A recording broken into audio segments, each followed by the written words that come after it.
Well, hello, and if you're Canadian, happy Canada Day. If you don't celebrate it, disregard.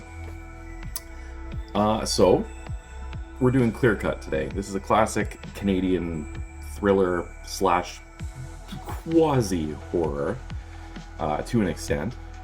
Definitely has some horror-like elements in it. Either way, it's dark cinema, which is what I do on this channel. Anything that's kind of ominous, foreboding.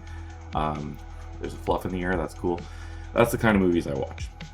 Anyway, if you're new here, what I do is I watch the film, I sit down in this chair, and I yammer on about it. Spur of the moment, no scripts, nothing like that. For better or for worse, one take, no jump cuts, all that bullshit. So, if that sounds fun, welcome. I don't know, fuck, whatever. Okay, anyway, let's just get along with this here.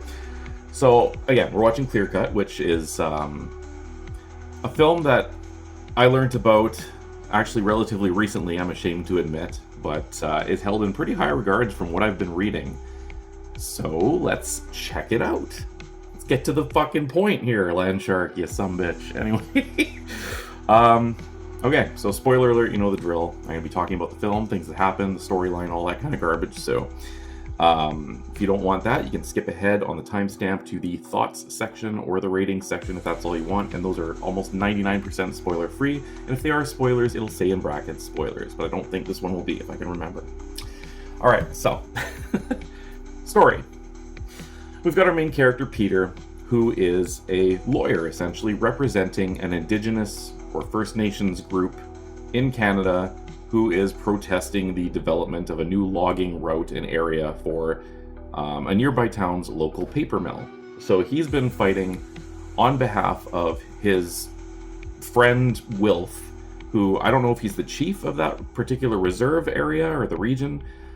Forgive my ignorance if I don't know much about the systems on different like bands or reserves or whatever, but I'll try to stumble through it from what I know, which is not much. So anyway, I believe Wilf is the chief, or at least an elder. So he comes via seaplane, lands in sort of the middle of nowhere, and is looking around like, how do I get to this place? Anyways, walking through the forest, and this little girl by the name of Polly shows up, and she's smoking a cigarette, and she's like, I'll take you to the town. So thanks, Polly. You're a good kid. Smoking's bad, but anyway. Gets to the town, basically tells Wilf, unfortunately, they lost their case. So the whole situation is that this region in particular is disputed land. So it's not specifically First Nations land, it's not specifically Crown land, basically.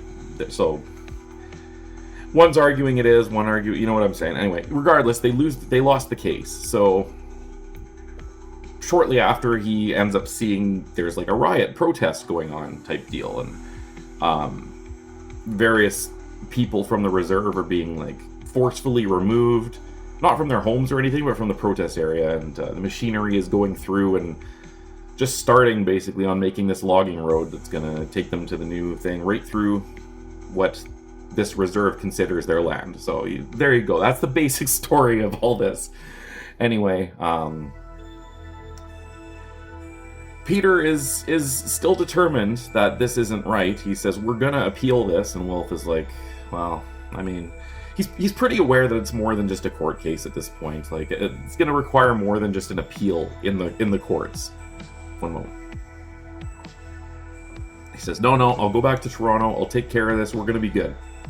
Great. Anyway, regardless, while he's in town, he's invited to a sweat lodge by Wilf. So he goes into there and he starts experiencing, visions or hallucinations or whatever you want to call it, of some weird stuff. There's like blood and like a forest, and destruction of the forest, and ancient symbols, and a gentleman by the name of Arthur is in his vision, who I think he was in the sweat lodge as well. So they like make eye contact, and I guess. Anyway, well, Arthur's played by Graham Greene, who's like a legendary actor, essentially, in Canada, and I think outside, from what I know. He's in Free Willy, fun fact. Very different role in this film, however. So, Shortly after, they decide to go in town for whatever reason. I think it's to try to appeal to the nature of this company to just... Peter wants to buy time so that he can put in a proper appeal to the courts. And that's the plan. So Wilf and Peter get on the boat, and Arthur joins them. He's like, this is Arthur, he wants to come to, blah, blah, blah, blah. And right away, Arthur's a pretty charismatic guy. He's relatively intelligent, has a sense of humor, but he's also very intimidating, which, that's fun.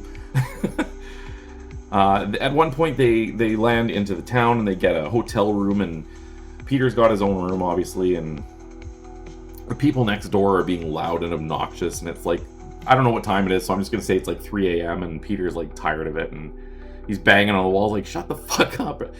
Anyway, knock on his door, and it's Arthur. And Arthur comes in, and I guess he hears the noise too, or whatever, knows that Peter's up, so he sits down. They have this conversation, kind of, and sort of a get to know each other, chummy type thing. On the boat ride there, Arthur wasn't exactly, like, thrilled about Peter's existence, or how he's been dealing with the case, and he made that relatively clear. Anyway, in the room, they have this little chat, and Arthur basically says, okay, so, like, you know, what's the deal? And Peter's like, yeah, we're gonna appeal it, we're gonna win this. Like, I don't know if we're gonna win it, but we're gonna put everything into it. And he's like, yeah, well, you know, what would you like to do? Like, what is your plan? And so Peter jokes and says how we could, like, blow up the mill, or you know, skin the owner alive or something. And Arthur's like, oh yeah, okay. Files that away in his little head there, I guess. So that's fun. Little head, I don't know why I said that. Anyway, finally, he's like, you know, you gotta grow some balls there, bud. Like, sometimes being nice and trying to do the right thing and go along the easiest path while stepping on eggshells and still trying to, you know, be virtuous, it doesn't work that way. Sometimes you gotta put your foot down and be a little bit of an aggressive, standing up for what you believe in type of situation. Wow, I sound like Ricky from Trailer Park Boys. Anyway, needless to say, so Arthur's like, you want these guys to shut up? Let's go tell them to shut up. Grow some balls. Let's go visit them. And you tell them they're making some noise. So Peter's like, he gets riled up. He's like, you know what? Okay, Arthur, you're right. Let's do this. So he gets up and gets out and knocks on the door, and they open it. And he says, guys, like, can you just, you know, he pulls a Ross. He's like, he doesn't do that, but it would be funny. This predates Ross, this movie. Anyway, regardless, the people in the room don't give a shit. They're like, oh yeah, you know, let's take a vote. Do you think we're making noise? No? Okay. So that's when Arthur steps into gear. And he's not having it. He's got his knife, he's got his gun, he's got duct tape. Basically, ties these people up, and they're like begging, like, yeah, we'll be quiet. And he's like, no, we're going to tape you up anyway. And he basically tells Peter, you're going to tape this guy up too. And he has a gun, and Peter's like, fuck, okay, I guess. So they do that. They even tape up the woman in there, which is, you know, like, she's not being the loud one really, but she's part of the group, so fuck her, right? Cool. Anyway, that's the hotel scene. So they do that. Anyway, the next day they visit the paper mill, and like I said, Peter's plan is to try to appeal to the humanity in Bud Ricketts, who's the owner of the paper mill, or the CEO, or whatever it is. I think he's the owner. Buy time so you can go back to Toronto, file a proper appeal, go through the court case with the appeal. If it's dismissed, then they're kind of screwed, but at least he has that extra attempt. Bud doesn't give a shit. He first of all, Bud's lawyer is like, what are you doing? Like, you're a lawyer, you cannot talk to my client directly. Anyway, Bud doesn't care. He steps up and he's like, what the fuck, dude? Like, get out of the way, you're blocking my car. And he tries to say, listen, this is the plan. I just give me time to appeal. Just hold off for like a week. Like, that's all I'm asking. Yeah, Bud doesn't give a shit. So that's fun. That does not go well.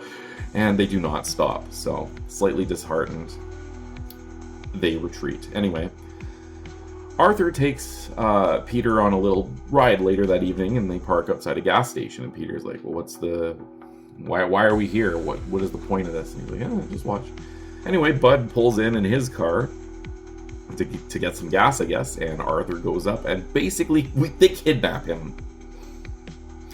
Arthur essentially does the kidnapping, and Peter is too spineless to fight to say, hey, you can't just do that. So he goes along with it, and they bring Bud back to the reserve, and Peter's kind of shocked that he's trying to explain to, like, this, we can't do it like this. And even Wilf, like, his buddy, the elder, I don't know if he's the chief or the elder, he's older though, so elder regardless, doesn't seem too bothered. And he says, you know what, like, sometimes this is just how we're gonna do it, you know, we gotta solve this issue. It's just the way she goes, I guess. Anyway, that's fun.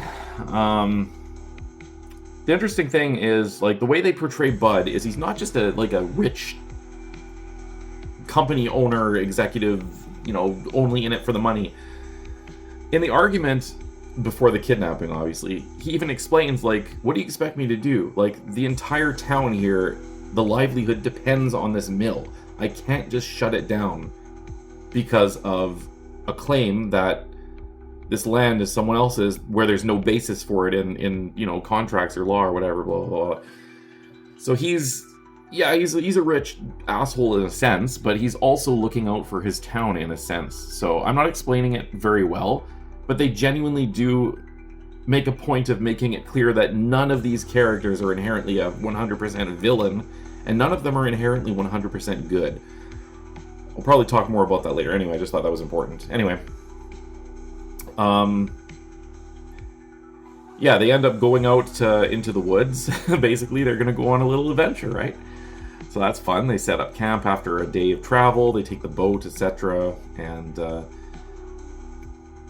Bud is, like, duct taped, and at this point, Peter is duct taped too. And he lets Peter free because I guess he realizes it's too much of a pussy to actually be a physical issue anyway. So he'll plead and he'll protest, but he's not going to actually fight for, you know, him to free this executive guy or whatever. So there you go. Anyway, at one point he disappears somewhere. Maybe he's going to hunt and get some food, I don't know. Anyway, Arthur's gone and we hear gunshots and Peter's looking like, what the fuck? And he sees two hunters.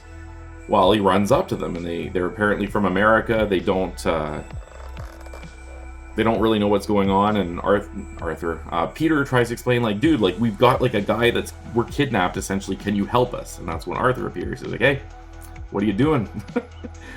Basically, like, a sort of a get off my land type deal, and the Americans are like, as far as we know, this isn't, like, treaty land or anything. And anyway, Arthur has a gun, and still the Americans are like, okay, dude, chill.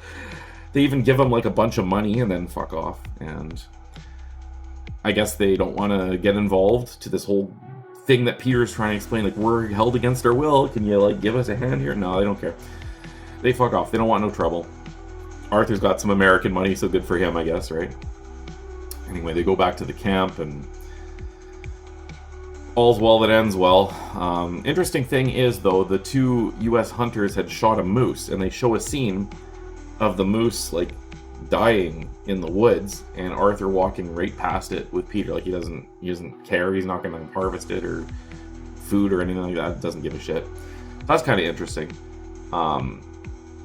One of the few things I know about, you know, indigenous culture in North America, from what I know, like, maybe I'm wrong, but, like, they don't let things go to waste, so it's kind of unusual to... Anyway, regardless, that's strange. Things are seeming a little bit weird about Arthur at this point. They continue on their journey, and basically, Arthur's challenging Peter's mindset. Like, you know, Peter believes in law and due process and the institution, and Arthur basically just sees that as colonizer rules that don't really apply to the situation. And then we've got Bud, who sees trees in the forest and that as, you know, a natural resource to sustain this village, or this town, I mean. So they're all kind of conflicting viewpoints, and all of them have kind of a point, which is the neat aspect of this. Even like the CEO corporate dude, he kind of has a point. Anyway, that's an interesting thing, but regardless, Arthur is spitting out these facts about how many, you know, different indigenous groups across North America, not just Canada, but the US too, have been, like, mistreated and tricked out of their land and all this kind of stuff. Either way, they come to so I'm pretty sure this is filmed around, like, Thunder Bay area. I'm like 99% sure, because we see a place called I might be mispronouncing it, but I think it's like called Ouimet Canyon or Ouimet, or I don't know how it's pronounced, but it's a canyon just east of Thunder Bay. Gorgeous place, by the way. Lots of bears though, so be careful if you go visit, but definitely an awesome hike. So do it if you're in the area. But regardless, that's where Arthur ends up taking them. And he's on the edge of this cliff looking over the canyon. You see the forest and the trees and the rocks and everything. He's like, do you see? Do you see? And Bud is like, kind of like, the fuck are you talking about? No, I don't see you. Like, basically, Arthur is trying to say, without flat out saying it, like, do you see what you're doing is destroying all this beautiful natural landscape, all the environment, etc., etc. You're turning it into flat, barren land, essentially.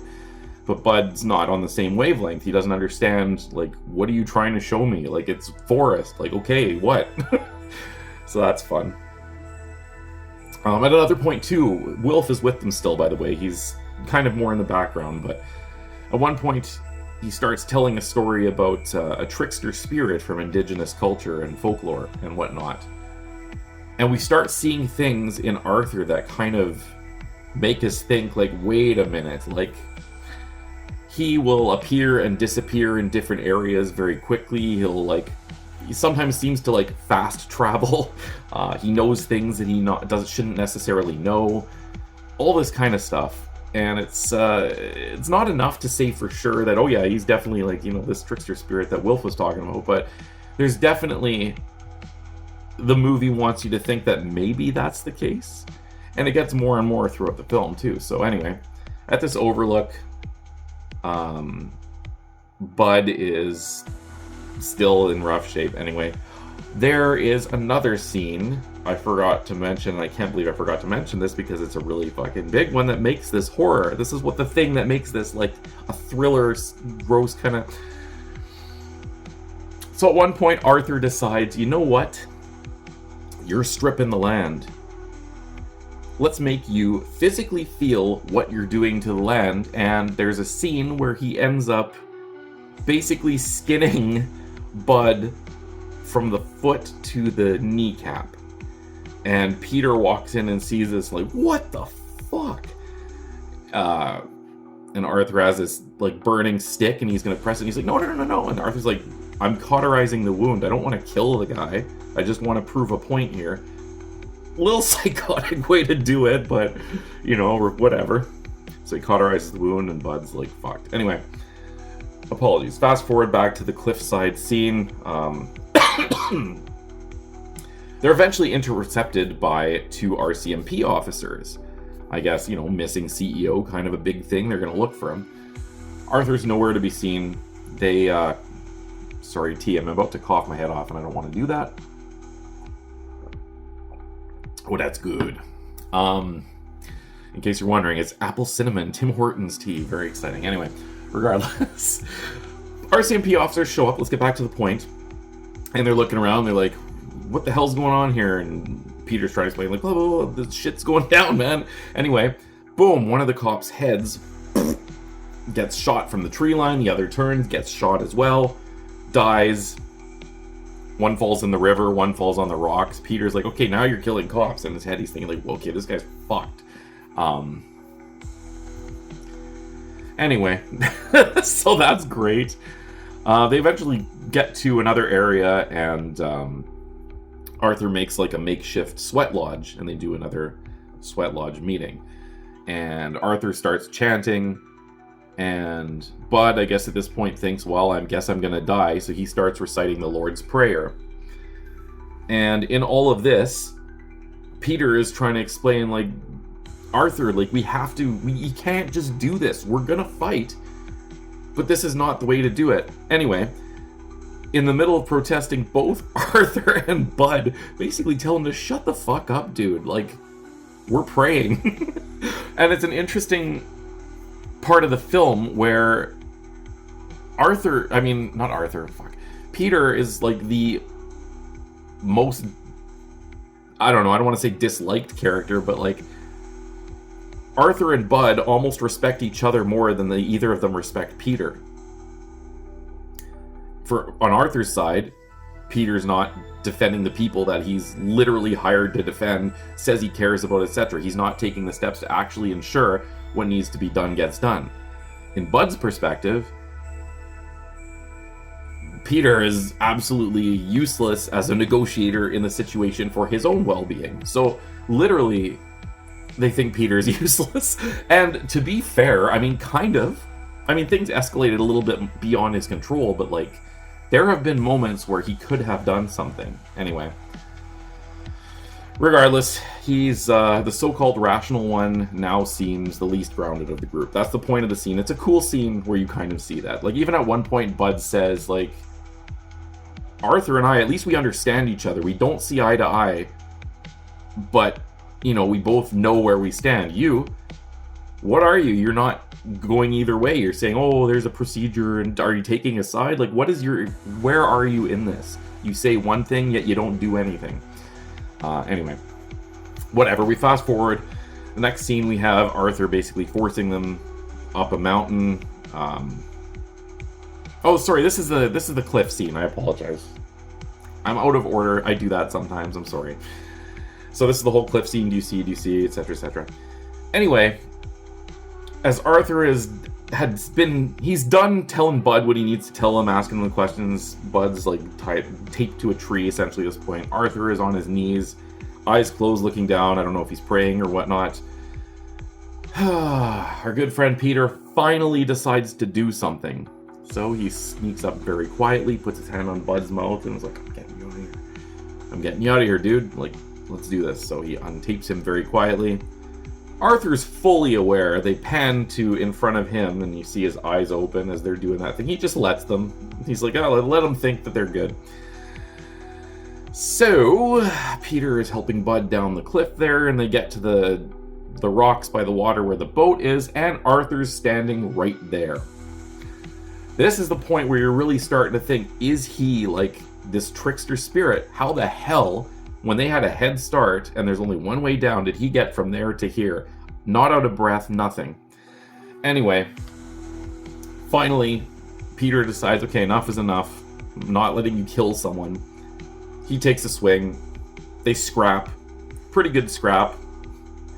Arthur's a little bit more of a scrapper, so he essentially is doing some damage. But regardless, somehow Peter ends up getting a hold of the knife and ends up stabbing Arthur, who falls down. Peter scrambles to the boat and grabs the gun and aims it at Arthur, who looks a little bit shocked, but not super concerned. Pulls the trigger, click. Arthur smiles, gets up. It's like he knew the whole time. I mean, to be fair, he probably knew how much ammo was in there if you want to go the non-supernatural route, or if you want to go the supernatural route, he made the gun misfire. I don't know. Well, it's up to you to decide in this kind of a film. Anyway, he gets up, and instead of continuing the fight, I mean, he's already stabbed. He's walking pretty good, though. He walks to the edge of the water, takes one last look, walks into the water, sinks down to the point of being... Okay, so Lake Superior is a super deep lake. Anyway, so he sinks down to the point of no longer being able to see him under the water surface. No bubbles come up. That's it. Okay, so Peter and Bud and Wilf return to the reserve by boat where the RCMP are waiting and detain all three of them to talk to all of them and figure out what the hell's going on. That's delightful. That little girl, Polly, runs up and has Peter's briefcase and hands it to him, and the RCMP obviously grab it and they open it up, and inside there's like a mixture of natural stuff and like garbage. So there's like Coke cans and like pieces of birch bark, and it's like, what the fuck? So did this kid fill this up or whatever? He throws it to the ground. I think it's supposed to sort of represent like he's not on the side of nature or the side of like corporate whatever, and maybe this kid knows. I don't know what they're going for with that, but that was a weird scene. Anyway, the point of me explaining this is Peter notices that Polly is wearing a necklace with a little pendant that is, it's Arthur's necklace. She didn't have it initially, now she has it. What? I don't know. Anyway, they go back to the police, and we see the necklace, and that's the end of the film. The credits roll, and we see the people dispersing, see one person walk that way down a beach, the rest of the reserve walk away, and then we see Polly walk this way along the beach, away from everyone else. So that's the end of the film. Now I'm going to do a bit of a spoiler thoughts section because I think this is kind of important for this kind of a film. So let's talk about, is Arthur supernatural, or is he just a very over-the-top, shall we say, activist? From everything I saw in this film, I'm going to believe that he is this trickster spirit that they're talking about. Neither yes or no is canon as far as I know, but from what I took, I think that's what he's supposed to be. My other thought is, seeing Polly with the necklace, are Polly and Arthur the same trickster spirit wearing different faces? I mean, if he's a trickster, right? Why not, why not have multiple faces? That seems pretty tricksy to me. Either way, very cool. So, if you want to think of it as he's not a supernatural entity, that's also cool, because what a neat character. Like, not saying that I support, kidnapping people and skinning them alive or anything like that, but like, the ending there with him sinking into the water, no bubbles, no fear, nothing, is just like, wow, he's just like admitting defeat and dying with like dignity on his own terms. And I don't know. It's just, overall, it's a neat character. And of course, Graham Greene kills it, as usual. So I just wanted to talk about that a little bit. And the other thing I'll mention is the whole being caught in the middle aspect of Peter's character was a neat take, because a lot of us, I feel, would go that route. They would try to do things within the law, the legal way, the lengthy way, but the correct way. And showing the flaws in that is valid, I think. But yet again, they're not saying that he's 100% in the right. Now we get a character like Arthur, who's going a little bit more extreme than one should to, prove his point and whatnot. But I don't think he's necessarily a villain either. He's a man who wants to take care of business, basically. Do something to actually progress towards, the benefit of his people, what have you. And Bud is not a complete villain either, because even, like I said, in the early part of the film, before the whole kidnapping thing, he says that this logging situation supports the entire town, and without it, they don't really have any form of financial gain or support or livelihood or anything. So, I mean, that said, he's also still the guy who's ripping through land that is being protested. So he's not a sinner or a saint either. And I think the morally gray for all three characters is really done well. Let's go into non-spoiler territory so I can continue this thought, because it's not really a spoiler. So like I said, in case you skipped the spoiler thoughts, the moral gray area of the three main characters, Arthur, Peter, and Bud, is done quite well. None of the three are legitimately 100% in the right, and none of them are really 100% in the wrong. The real point seems to be the issue that is wrong, despite maybe them all having some well-meaning thoughts, is how they're going about doing it. And that's what really caught me about this film, beyond the what's up with Arthur part that we talked about in there, that you'll know what I'm talking about, but I don't want to spoil that either. So, all in all, what are my thoughts on this now that we're in spoiler-free territory? Well, first of all, the acting is phenomenal. Graham Greene, of course, is a very prestigious actor, both within and outside of Canada, from what I know. So he nailed it, and this is a very different character from what we're used to seeing him do. A lot darker. Usually he's like the good, kind-hearted, morally right kind of character, and here we get to see him with a little bit of grit, you know what I mean? I really, really like seeing him in a role like that. It was very cool.